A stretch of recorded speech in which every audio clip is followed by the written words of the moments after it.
분명히 가난한 자는 천국이 저희 것이요 애통하는 자는 복인들 위로를 받을 것이요 온유한 자 복이 된다니 땅을 기어으로 받겠네. 의에 줄이고 목마른 자는 저희 배를 것이요 긍휼히 여기는 자는 긍휼히 여긴 받겠네. 마음이 청결한 자는 하나님을 볼 것이요 화평케 하는 자는 하나님의 아들이라 일컫네. 의를 위하여 핍박받는 자 천국이 저희 것이라. 내게도 주소서 내가 복을 받기 원하네. 오늘 주소서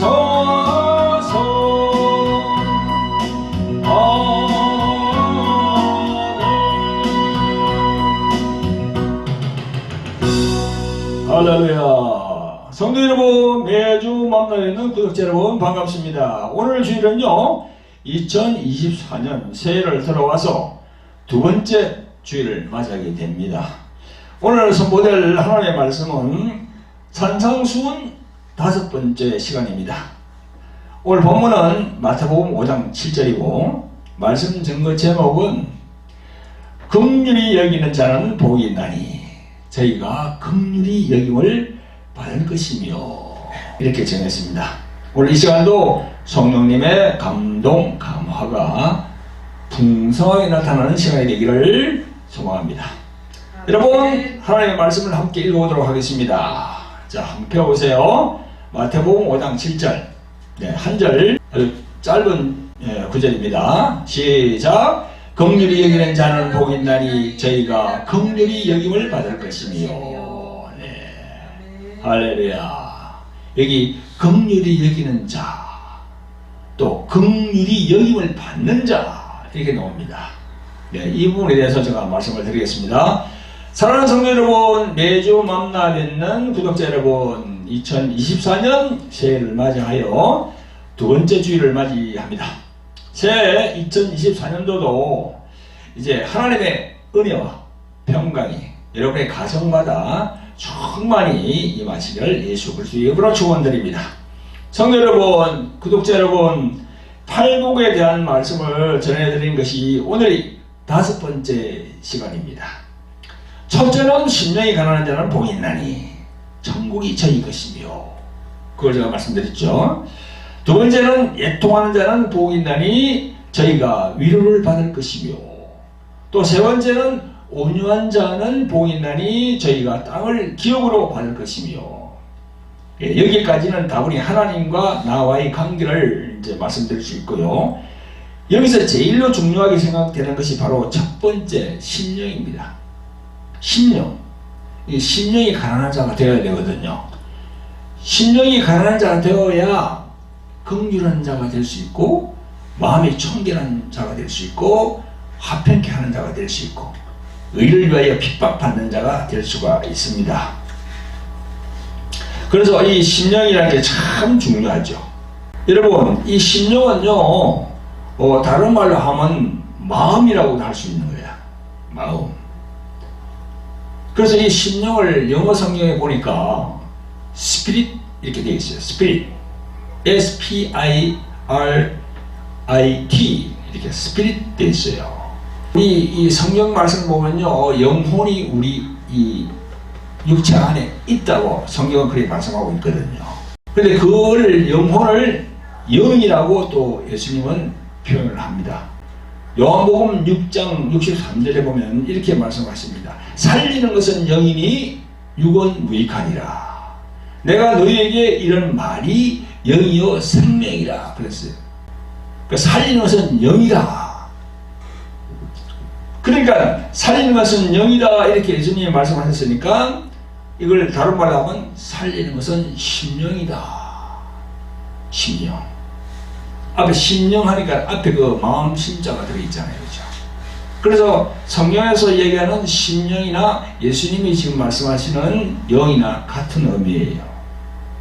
그래서 영은 심령이고 또 심령은 영이기 때문에 이 산상수훈8복 제일 첫째에다가 딱 넣어놓은 거예요. 딱 중요하기 때문에. 이 심령이 제대로 안 되면 안 되거든요. 그래서 그 다음에 따라오는 게 바로 애통하는 자, 온유한 자, 의에 줄이고 목마른 자, 긍휼히 여기는 자, 마음이 정결한 자, 화평케 하는 자, 의를 위하여 핍박받는 자, 계속 이게 나오는 거예요. 그 제일 중요한 게 심령입니다. 마음이에요. 우리 성경에서만 말씀하는 게 아니고 사회에서도 다 그런 얘기를 해요. 예수님 믿지 않는 그런 이 이방 세계에서도 다 그 심령 마음을 이렇게 다 연구해가지고 마음에 대한 걸 많이 발표를 합니다. 그게 어디서 왔겠어요? 그게 성경에서 다 진행된 거죠. 그 마음이 중요하다는 거죠. 그래서 예수님께서 첫 번째로 말씀하신 심령이 가난한 자가 복이 있나니, 이 말씀이 엄청 중요한 거죠. 여러분, 이 복이라는 개념도 우리가 생각하는 세상에서 추구하는 물질적인 그런 복이 아니고 하늘나라에 대한 복입니다. 이걸 아셔야 돼요. 우리 복이라 그러니까 자꾸 물질적인 세상적인 복을 얘기하는데 그것도 뭐 복 개념에 들어가지요. 그러나 성경에서 이야기하는 복은 영적인 복을 다 얘기하는 거예요. 세상 복이 아니고 저 하늘에 있는 복, 그걸 얘기하는 거예요. 근데 이 세상에서 이야기하는 추구하는 복을 따라가다 보면은 잘못하면 엉뚱한 길로 갑니다. 멸망의 길로 간다는 거죠. 그래서 복의 개념도 여러분이 예수님이 말씀하시는 복은 저 하늘에 있는 복이구나. 할렐루야. 그렇게 아시길 바랍니다. 그래서 오늘 다섯 번째는요, 여기 긍휼히 여기는 자는 복이 있나니 저희가 긍휼히 여김을 받을 것이며, 긍휼이 나옵니다. 긍휼. 긍휼히 여기는 자는 긍휼히 여김을 받는다는 거예요. 누구로부터? 하나님으로부터 긍휼한 여김을 받는 거예요. 그리고 먼저 내가 긍휼히 여겨야 돼. 그래야만이 그게 나에게 긍휼이 다시 올 수 있는 겁니다. 그래서 성경은 심은 대로 거두고 뿌린 대로 거둔다고 얘기합니다. 심은 대로 거둬요. 콩을 심으면 콩이 나고 밭을 심으면 밭이 나게 돼 있어요. 그러니까 긍휼도 마찬가지야. 내가 긍휼을 심으면은 긍휼이 내게 돌아오게 되는 거지요. 그래서 오늘은 이 본문에서 말씀하시는 긍휼, 이 긍휼에 대해서 알아보는 시간을 가질 텐데요. 이 시간도 보혜사 성령께서 우리들의 마음을 열어서 귀한 하나님의 그 은혜의 말씀이 우리 심령에 차곡차곡 쌓일 수 있는 그 시간이 되시기를 예수 그리스도의 이름으로 축원드립니다. 성도 여러분, 오늘도 유튜브 상으로 함께 하시는 구독자 여러분, 그러면 오늘 주제가 긍휼이니까요, 어원부터 한번 알아봅시다. 어원. 그 말 뜻이 어떻게 되는 건지. 우리말 성경상에는 이 긍휼되어 있는데요, 이걸 헬라어, 그리스 말로는 엘레몬입니다. 엘레몬.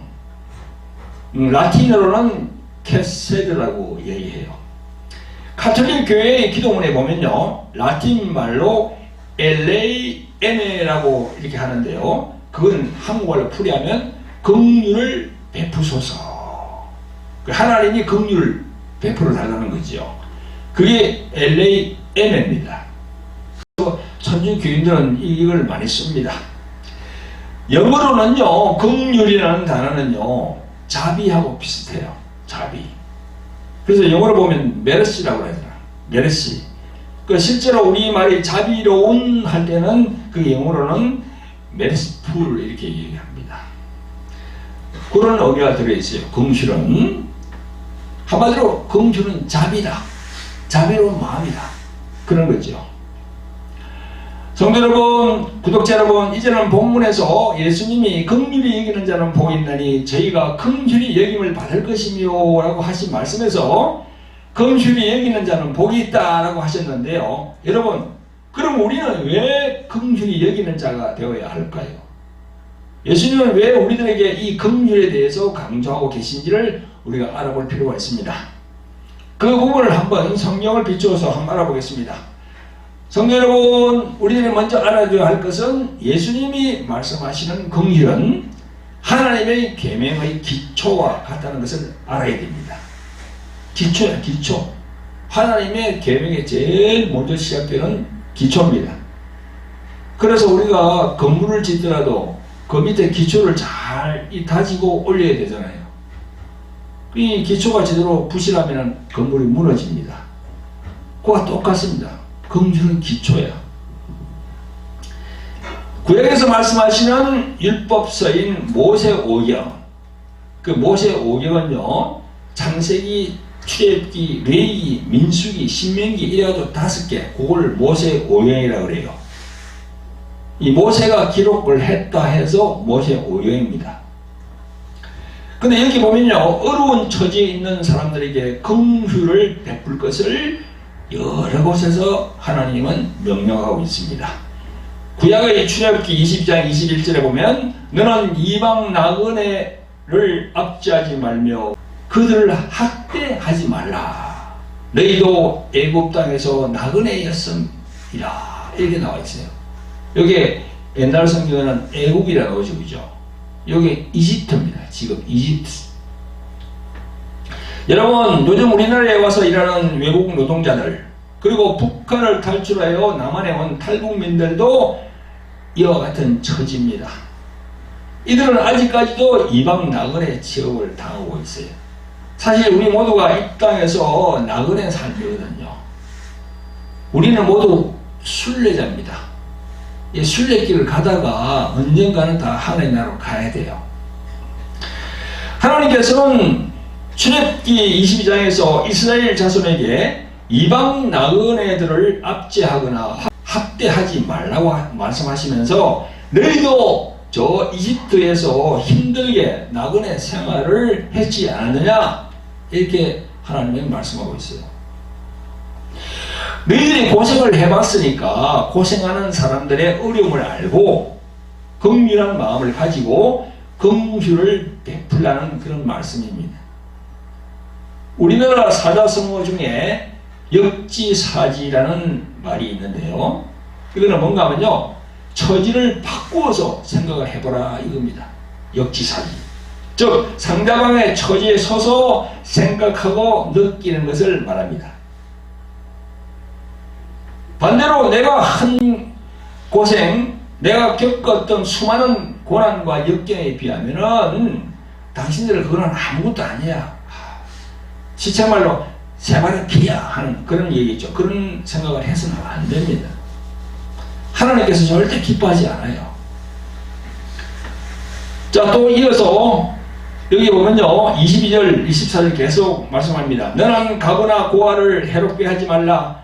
내가 만일 그들을 해롭게 함으로 그들이 내게 부르짖으면 내가 반드시 그 부르짖음을 들을지라. 나의 노가 맹렬함으로 내가 칼로 너희를 죽이리니 너희 아내는 가부가 되고 너희 자녀는 고아가 되리라. 이렇게 하나님은 지적하고 있어요. 그래서 긍휼을 베풀어야 돼요. 성경의 말씀은 가부나 고아는요, 사회적 약자라고 규정하고 있습니다. 여자가 혼자 힘으로 자녀들을 먹이고 가르치는 것은요, 여간 어려운 일이 아닙니다. 또 가정 불화나 이혼 등으로 인해서 부모 없이 할머니, 할아버지 손에 자라는 아이들도 많습니다. 지금 보면. 그래서 하나님은 가부와 고아를 해롭게 하지 말라고 이렇게 말씀하고 있는 겁니다. 도와주라고 그렇게 말씀하고 있는 거예요. 시편 68편 5절에 보면요, 그 거룩한 처소에 계신 하나님은 고아의 아버지시며 가부의 재판장이시라 이렇게 또 말씀하고 있어요. 그리고 출애굽기 22장 25절 이하에 보면 가난한 이웃을 긍휼히 여길 것을 명령하셨습니다. 제가 읽어보겠습니다. 내가 만일 너와 함께한 나의 백성 중 가난한 자에게 돈을 꾸이거든 너는 그에게 체주같이 하지 말며 별리를 받지 말 것이며 별리는 이자를 말합니다. 내가 만일 이웃의 옷을 저당 잡거든 해가 지기 전에 그에게 돌려보내라. 그 몸을 가릴 것이 이뿐이라. 이는 그의 살이 오신적 그가 무엇을 입고 자겠느냐. 그가 내게 부르짖으면 내가 들으리니 나는 자비한 자임이니라. 이렇게 되어 있어요. 이 말씀을 풀어서 설명드리면 성경은 가난한 사람에게 돈을 빌려주고 높은 이자를 받아내는 고리대금법이 있죠, 그죠? 그건 금지하고 있습니다. 특히 동족에게는 이자를 받지 말라고 했고 이방인들에게는 이자를 받되 적당한 이율로 받도록 명령하셨어요. 그리고 고대에는요, 겉옷을 자신이 잘 때 이불처럼 덮었습니다. 여러분, 지금도 이스라엘 보면은 그 통으로 된 옷을 입어요. 통으로 된. 그 예수님도 보면 이 사진 같은 거 보면은 통으로 된 옷을 입고 계십니다. 이스라엘이나 아랍이 아마 그런 것 같아요. 그래서 가난한 자의 겉옷을 전당 잡더라도 해지기 전에 돌려주라는 것입니다. 참 딱하지. 자기 옷 그 통으로 된 거 그거 벗으면 안에 그냥 쏘고만 노는데 이 돈을 이렇게 빌려야 되니까 그 옷을 저당 잡히는 거야. 성경은 그렇게 얘기하고 있어요. 여러분, 구독자 여러분, 성경 말씀에서 이처럼 하나님께서는 우리에게 어려운 이웃을 긍휼히 여기라고 명령하시기 때문에 우리는 우리의 삶에서 그런 어려운 처지에 있는 사람들을 만나면 이 말씀에 순종해서 긍휼한 마음을 가져야 돼요. 네. 아멘. 만약에 우리가 이 같은 하나님의 계명을 이 말씀을 알면서 이렇게 불순종한다면요 하나님의 책망을 받습니다. 이러한 하나님의 계명을 아시고 매사 긍휼을 행하는 삶을 사시기를 예수 그리스도 이름으로 축원드립니다. 아멘. 그러니까 인색하면 안 돼. 인색하면 안 됩니다. 인색하는 사람을 뭐라 합니까? 수전노라고 그러잖아. 수전노. 인색하는 건요 하나님의 성품이 아니에요. 긍휼을 행하는 게 하나님의 성품이다. 아멘. 하시기 바랍니다. 성도 여러분, 구독자 여러분, 오늘 본문에 예수님은 긍휼히 여기는 자는 복이 있나니 저희가 긍휼히 여김을 받을 것이며 하셨는데요. 예수님은 긍휼히 여기는 자는 긍휼히 여김을 받는다. 누구에게서 긍휼히 여김을 받습니까? 바로 하나님으로부터 긍휼히 여김을 내가 받는 것입니다. 아멘. 즉 하나님부터 긍휼을 받았기 때문에 이웃을 긍휼히 여겨야 하는 겁니다. 마태복음 18장에 보면요 예수님이 아주 좋은 말씀을 하십니다. 성도 여러분들이 이렇게 설교를 통해서 많이 들으신 부분입니다. 다시 상기하기 위해서 마태복음 18장의 기사를 봅니다. 마태복음 18장을 보면요 어떤 임금이 있었는데 하루는 자기 종들을 불러서 결산하기를 원했습니다. 그때 임금에게 1만 달란트를 엄청난 1만 달란트라면 엄청난 돈이거든요. 그 엄청난 돈을 빚을 지고 있는 사람이 임금 앞에 그 사람이 이제 걸려서 임금 앞에 딱 왔습니다. 그에게 빚을 갚을 길이 없었으므로 임금은 이렇게 말합니다.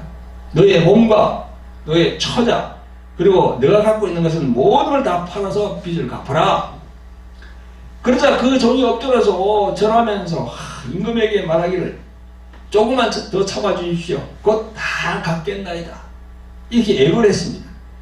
그러니까 임금이 그 빚진 사람이 보니까 너무 갈고 천하게 보여서 그 어마한 1만 달란트의 빚을 탕감해 주었습니다.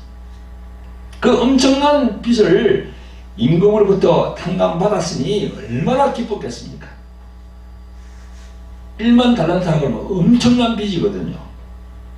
그 돈의 액수가 엄청 큽니다. 아마도 그 임금 앞에 엎드려 빽빽 살해하고 날아갈 듯한 가벼운 마음으로 나왔을 것입니다. 그런데 그 종이 집으로 돌아가는 도중에 자신에게 100데나리온 빚을 진 동료를 만나게 됐어요. 여러분, 로마 시대의 화폐 단위는요, 달란트, 한 달란트는요 6,000데나리온입니다. 그리고 한 데나리온은 성인 남자의 하루 품삯이었다고 하니까 하루 품삯이 5만원이면은요 그 한 달란트는요 한국 돈으로 3조가 됩니다.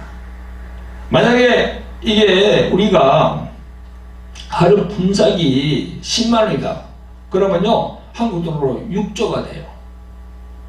그만큼 차이가 납니다. 그래서 이게 따져보면요 10,000달란트와 100데나리온의 차이는 60만 분의 1이다 이렇게 얘기하고 있어요. 신학자들이.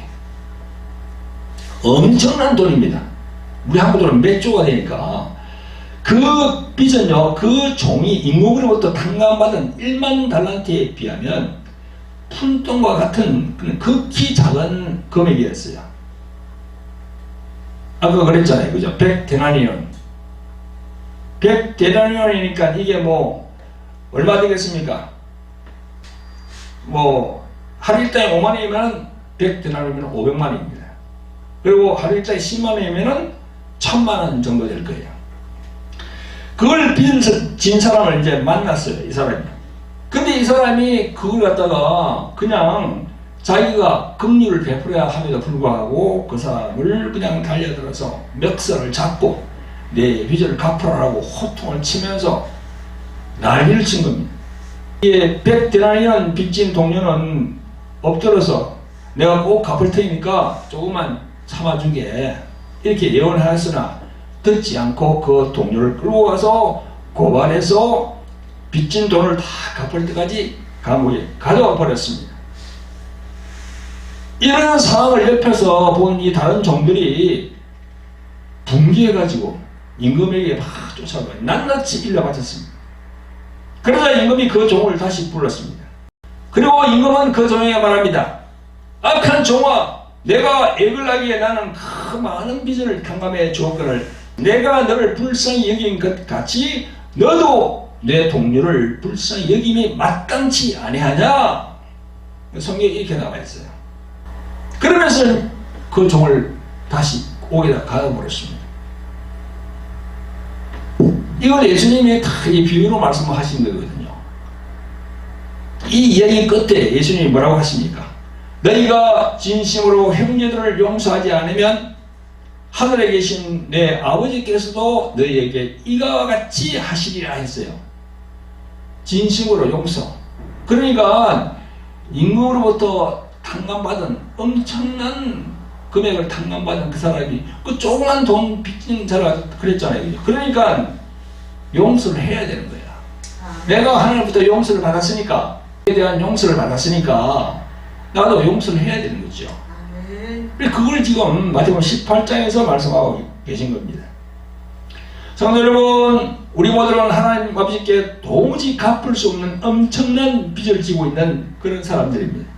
이 엄청난 빚은 바로 죄인의 신분으로서 예수 그리스도의 피의 대속의 은혜가 아니면 영원한 지옥에 떨어질 수밖에 없는 그런 처지입니다. 그런데 하나님께서 우리를 불쌍히 여기셔서 독생자 예수 그리스도의 희생을 통하여서 우리를 용서해 주셨습니다.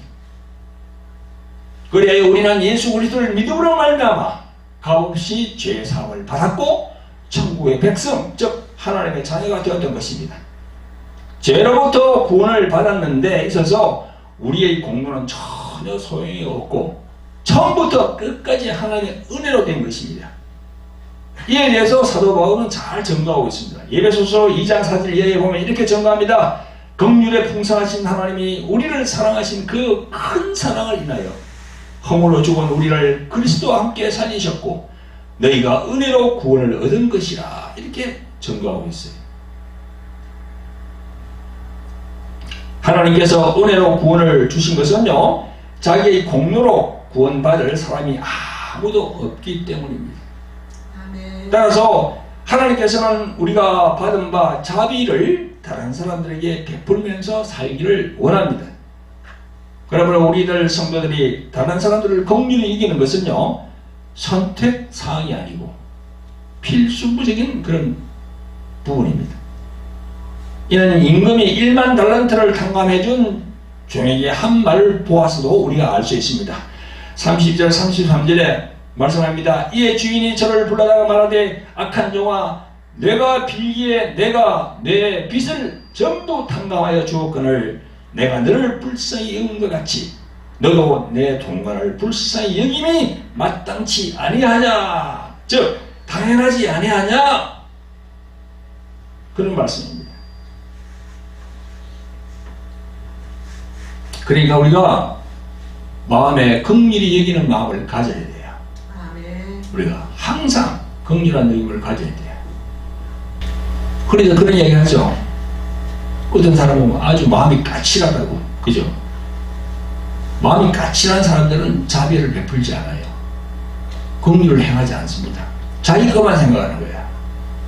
그래서 이런 말씀을 하기가 좀 그렇는데, 이 헌금 이렇게 예물을 드리는 것도 그래요. 어떤 분들 보면요, 저는 저나 사모님 어디 가면은 집회나 예배 가면은 꼭 예물을 드리거든요. 그게 몸에 배었어. 어떤 분들을 보면은 또 그런 게 없어. 그래서 우리가 은혜를 받은 사람은 어디를 가든지 간에 액수에 관계없이 하나님께 예물을 드려야 되는 겁니다. 할렐루야. 또 마태복음 6장 12절에 보면요, 예수님이 가르쳐 주신 기도문 마지막 부분에 이렇게 되어 있습니다. 우리가 우리에게 죄 지은 자를 사하여 준 것 같이 우리 죄를 사하여 주옵소서, 이렇게 말씀하셨고, 또 조금 내려가면 14절부터는 이렇게 말씀합니다. 너희가 사람의 과실을 용서하면 너희 하늘의 아버지께서도 너희 과실을 용서하시려니와 너희가 과실을 용서하지 아니하면 너희 아버지께서도 너희 과실을 용서하지 아니하시리라 했어요. 이 용서가 참 중요하거든요. 여러분, 저와 우리 사모님은요, 이 10수년 동안 이곳에서 성령으로 하는 치유사역을 계속하고 있습니다. 이 치유를 받기 원해서 오는 사람들이 많은데요, 즉 하나님으로부터 육체의 질병이나 마음의 정신적 질병에서 치유받기 원하는 사람이 제일 중요한 것이 뭔가요? 제일 중요한 것이 뭐죠? 용서입니다. 용서야. 이 가만보면요, 이 병이 드는 분들을 가만보면요, 이 사람 관계에 의해서 병이 든 분들이 참 많아요. 어떤 사람은 남편, 어떤 사람은 아내, 어떤 사람은 자녀, 어떤 사람은 주위 동료들, 그 말 딱 들은 거 가지고 그거 그냥 상심해가지고 그냥 다 마음에 두고 있는 거야. 그 마음에 두고 있으면 어떻게 됩니까? 그게 병이 된답니다. 그래서 우리 마음과 육체는요, 떨어지는 게 아니고 항상 같이 돼 있어요.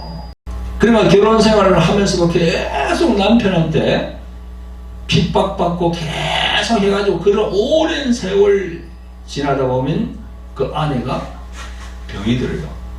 위암, 폐암. 나중에 그게 딱 몸에 이제 발현되는 거예요. 그 마음이거든요, 마음. 그러니까 우리가 이 치유받기 위해서는 그 마음을 하나님께 내려놔야 돼. 그리고 상대방을 용서해야 돼요. 남편을 용서하고, 아내를 용서하고, 자녀를 용서하고, 또 직장에 다니는 그 상사부터 받은 그런 따돌림, 그런 것도 용서해야 돼요. 용서하지 않으면 절대 치유가 임하지 않습니다. 오늘 그랬잖아요. 이게 예수님이 다 지금 말씀하고 있잖아요. 지금 이 말씀을 보면 용서가 얼마만큼 중요하다는 걸 우리가 알 수 있습니다. 하나님의 치유의 축복은요, 받은 분들을 보면은 다 상대방을 용서하고 자기가 다 내려놓을 때 치유의 축복이 다 임합니다. 할렐루야. 그래서 마태복음 6장에 있는 용서에 대한 말씀을 꼭 기억하시고 그 말씀을 상기하시고 하나님으로부터 큰 긍휼을 경험하시는 성도 여러분들이 되시기를 예수 그리스도의 이름으로 축원드립니다. 아멘. 아멘.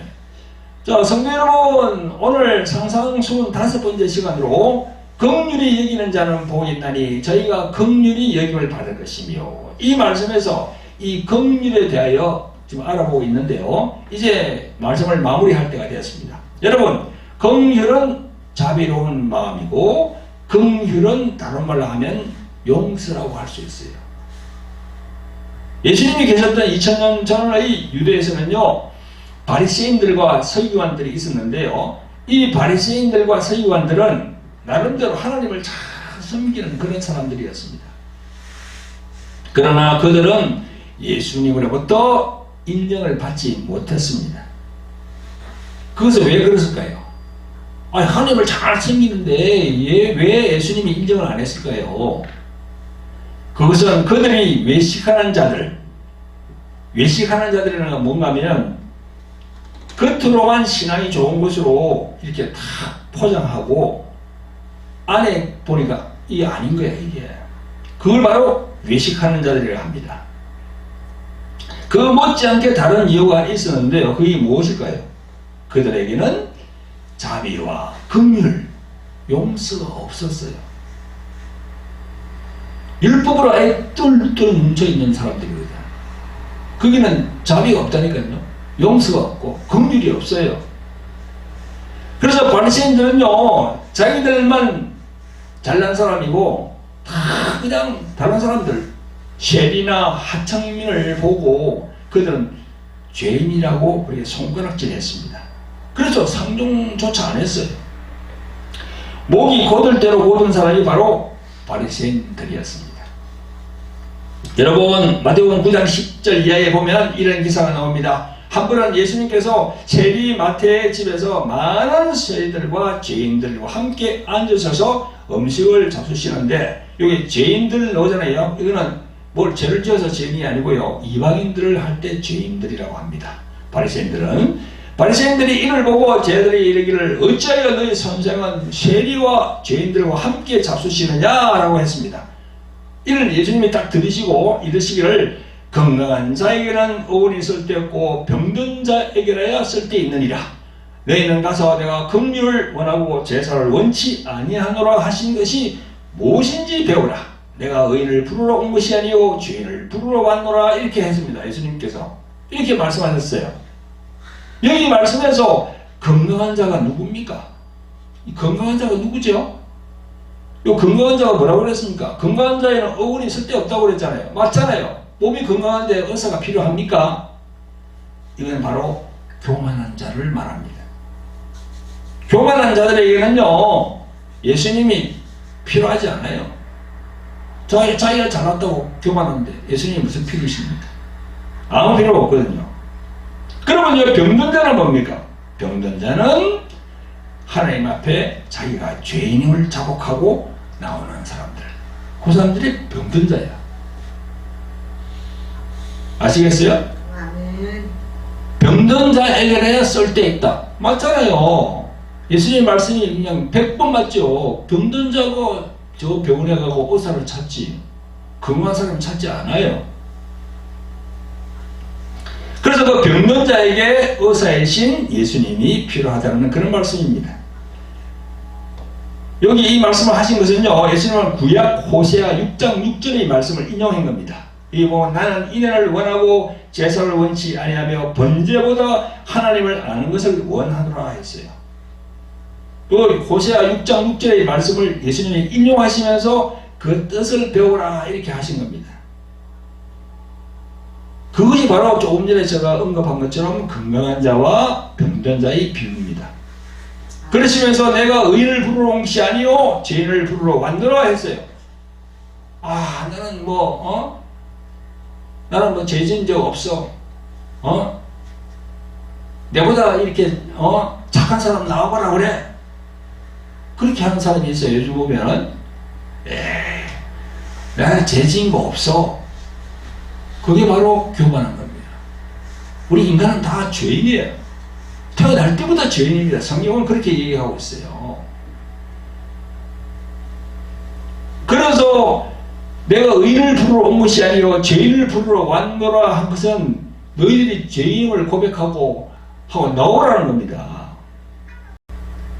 성도 여러분, 예수님께서는 긍휼의 마음을 가지고 계셨지만 바리새인들, 그 사람들은 긍휼 자체가 없었어요. 용서가 없습니다. 이 시대도 마찬가지입니다. 우리가 교회에 나와 형식과 틀에 매여 드리는 이 예배, 이게 바로 구약으로 보면 제사거든요. 근데 이 예배보다는 마음을 열고 하나님의 긍휼로 구원을 받은 성도나 목사가 되어야 돼요. 아멘. 예배만 거창하게 드리면 뭐합니까? 마음이 그게 없는데. 그래서 예수님은 내가 의인을 부르러 온 게 아니고 죄인을 부르러 왔다. 그러면 우리가 하나님 앞에 겸손한 자가 되어야지. 자기를 낮추는 자가 되어야지. 아멘.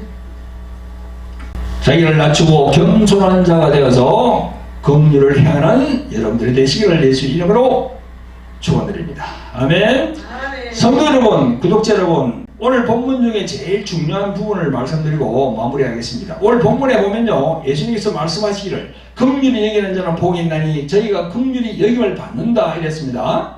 이는 성경에서 말씀하시는 진리의 말씀대로 심은 대로 거두는 원리와 딱 맞아떨어집니다. 성경은요, 심은 대로 거둔다고 말씀하고 있어요. 뿌리는 대로 거둔다고. 콩을 뿌리면 콩이 나고 밭을 뿌리면 밭이 난다는 거야. 그래서 아주 그냥 계속 그냥 목사면서 그냥 입에 거친 욕을 해봐요.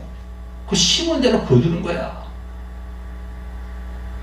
마찬가지입니다. 이게 모든 사람들에게, 예수 믿는 사람이나 예수 믿지 않는 사람이나 목사나 목사가 아니라도 이게 적용되는 건 다 똑같아요. 다 똑같이 적용되는 법칙이거든요. 그래서 내가 상대방의 실수를 너그럽게 받아주면 언젠가 내가 실수할 때 상대방도 나의 실수를 너그럽게 받아줍니다. 그런 점에서 볼 때 긍휼을 베푸는 것은 나를 위해 긍휼을 저축해야 되는 것과 같습니다. 내가 화를 낼 만한 입장이 되었을 때 화를 내는 대신에 온화한 모습을 나타내면 상대방도 나에게 그와 같은 대우를 해주는 겁니다. 그래서 여러분, 가는 말이 고와야 오는 말이 곱다 이런 속담이 있는데 맞는 말입니다. 그죠? 가는 말이 고와야 오는 말이 곱죠. 먼저 내 쪽에서 선하게 대하는 것이 무엇보다 중요합니다. 근데 요즘은 이 세대가 어떻게 됐는지 이 말을 거꾸로 말해요. 오는 말이 고와야 가는 말이 곱다. 오는 말이 고와야 상대방 보고 문제 얘기하는 거야. 아니거든요. 성경은 상대방이 아니고 상대방은 너 자신부터 그렇게 하라고 성경은 말씀하고 있는 겁니다. 아멘. 아시겠어요? 아멘. 여러분, 그래서 우리가 긍휼을 여기는 사람이 될 때 하나님의 긍휼을 받게 됩니다. 이에 대해서 야고보 사도는 야고보서 2장 13절에 이렇게 전가하고 있습니다. 긍휼을 행하지 아니하는 자는 긍휼 없는 심판이 있으리라. 참이 무서운 말씀이죠. 긍휼을 행하지 아니하는 자에게는 긍휼 없는 심판이 있으리라. 긍휼은 심판을 이기고 자랑하느니라. 할렐루야. 이렇게 야고보 사도는 전가하고 있습니다. 사랑하는 성도 여러분, 오늘도 유튜브 상으로 있는 구독자 여러분, 지금 우리는 경제 물질 위주의 시대를 살고 있습니다. 사람들은 살기 위해서 살벌한 이 경쟁이, 그죠? 생존 경쟁이 필연적으로 이렇게 대두됩니다. 그래서 많은 사람들은 경쟁으로 인한 스트레스나 강박관념으로 인해서 마음의 여유가 없습니다. 마음의 여유가 없어요. 현대인들은 긍휼히 여기는 마음으로는 그 경쟁에서 이길 수 없다고 말들을 많이 하지만, 그러나 하나님의 방법은 그게 아니고요. 경쟁에서 이기는 자가 그게 이기는 게 아니고요. 긍휼을 베푸는 자가 이기는 겁니다. 할렐루야.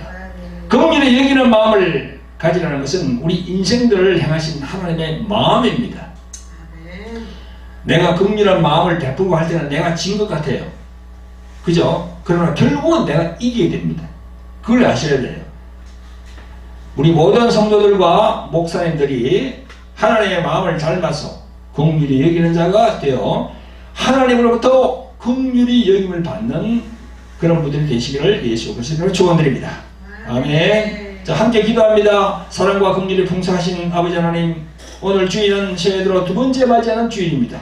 오늘은 산상수는 5번째 시간으로 예수님께서 말씀하시는 긍휼에 대하여 성경에서는 어떻게 정의하는가를 알아보았고, 긍휼히 여기는 자는 복이 있나니 저희가 긍휼히 여김을 하나님으로부터 받는다고 성경은 증거하기에 그 부분을 집중적으로 말씀을 전해사오니 보혜사 성령이시여, 이 시간 말씀을 듣고 있는 무리들의 마음문을 열게 하셔서 이 진리의 말씀이 역사하게 하옵소서.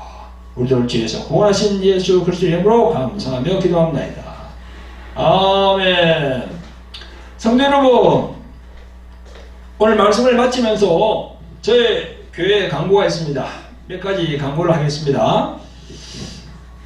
제가 저술한 책이 있는데요. 여기 돌항아리 영예 전쟁, 돌항아리 영예 전쟁 이 책이 있습니다.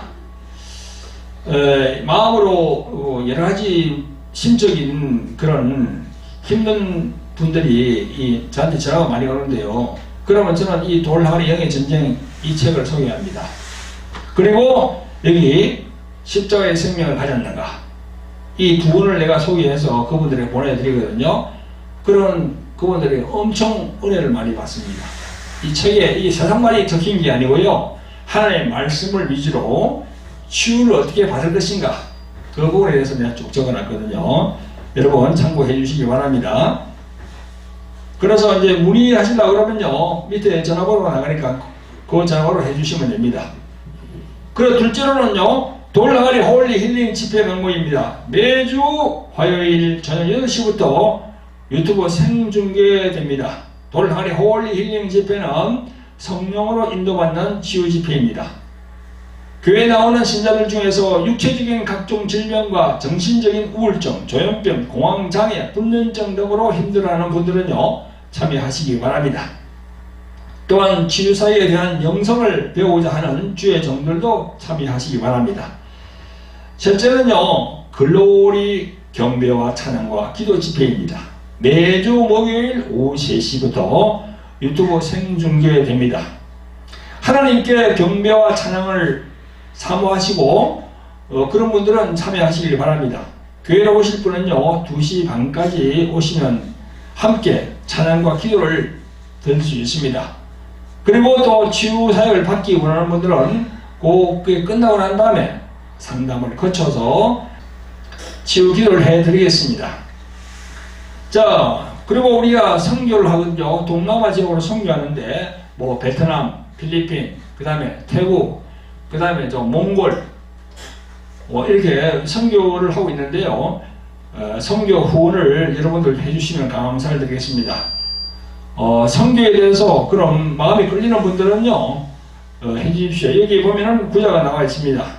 여러분 이제 후원해 주시면 그 후원을 선교에 저희들이 사용하도록 하겠습니다. 네, 감사합니다.